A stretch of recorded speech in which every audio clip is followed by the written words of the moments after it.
Memburu keris betok lokasian dapur Maheso Lajer.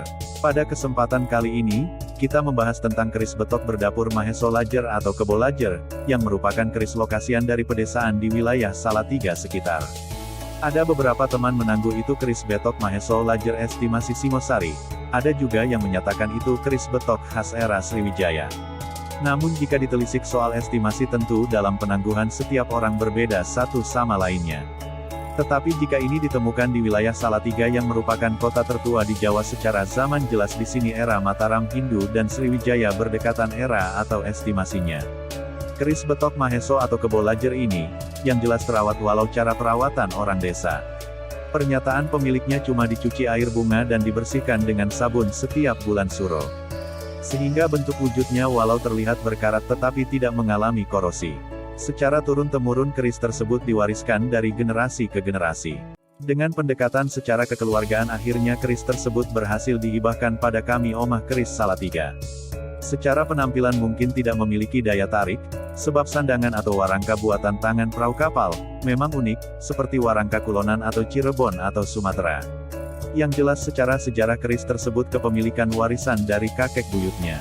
Jika bicara estimasi mana tentu jika dikaitkan Tangguh Sriwijaya bisa terjadi sebab konon kakek buyutnya memiliki istri dari Palembang. Tetapi keunikan dan otentikannya yang bikin keris betok Kebo Lajer tersebut memiliki pesona tersendiri. Saat setelah dibersihkan kemerlip Malilo juga terlihat, dengan gonjo ngadal meteng, pesi kotak, wilah lencir meruncing. Di gonjo ada noda yang sengaja tidak dibersihkan sebagai bukti karbonasi. Jadi dengan hal tersebut memiliki khas keorisinilan dan keotentikan. Keris estimasi antah berantah di zaman Hindu, Buddha, yang pasti menjadi keris pusaka tindih. Secara bicara esoteri tentu keris tersebut punya alur cerita tersendiri dari pengakuan dan pengalaman pribadi pemiliknya. Konon keris tersebut mampu mengusir wereng atau tikus di sawah, bahkan pernah ada kejadian rumah disatroni maling dan maling tersebut tidak bisa keluar rumah dan tubuhnya jadi lemas tidak bertenaga. Dengan cerita tersebut, tentunya apa faktor kebetulan atau karena daya tua keris tersebut, tentu kembalikan atas kuasa Allah, sebab hal itu percaya tidak percaya.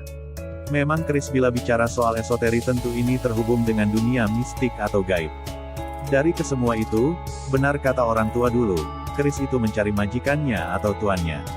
Terbukti banyak orang datang untuk memagari keris tersebut, selalu saja tidak jadi, bahkan halangan muncul entah itu dari pemiliknya atau si pemahar. Dengan itu, tujuan kami bukan untuk memahari tetapi silaturahmi. Entah apa yang terjadi pemiliknya setelah beberapa hari kedatangan kami, dia memberikan kabar bahwa mendapat mimpi agar keris tersebut diantarkan ke rumah kami. Dengan kejadian tersebut tentu kami dengan senang hati menerima. Lalu kami silaturahmi dan memboyong keris tersebut, tentu dengan memberikan mas kawin sebatas kemampuan kami. Sungguh syahdu jika memburu keris lokasian di daerah pedesaan. Bersama Omah Keris Salatiga kita sinau bareng mengenal kearifan lokal terkait budaya Tosan Aji warisan agung leluhur kita yang layak kita banggakan, jaga dan lestarikan keberadaannya. Salam budaya Tosan Aji dari Omah Keris Salatiga. Rahayu.